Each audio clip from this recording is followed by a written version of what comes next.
I'm going to find a bay to park in between two cars. Now here's a handy little hack for you. To work out where the empty bays are from here is really quite simple. I've got a whole row of cars on my right there. Now if you look under the cars, I've got the silver car, then I've got the red car. I can see there's an empty bay there. I've got the red car, then I've got two empty bays. Then if you look at you've got the grey four-wheel drive, and if you look underneath, you can see the shadow of the four-wheel drive and there's no car in there. Look under the next one, you can see the shadow of the next car and there's no car in the next bay. So I'm going to park in between the grey car and the silver car. So this is how you can work out where your spots are long before you get there.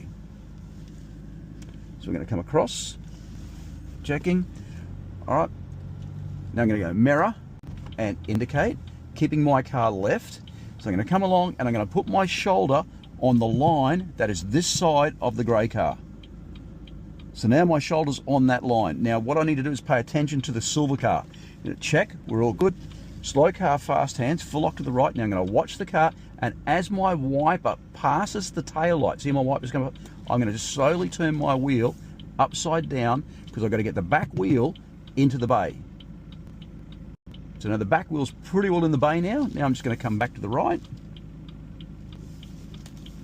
and then zero the wheel. And let's see how we went.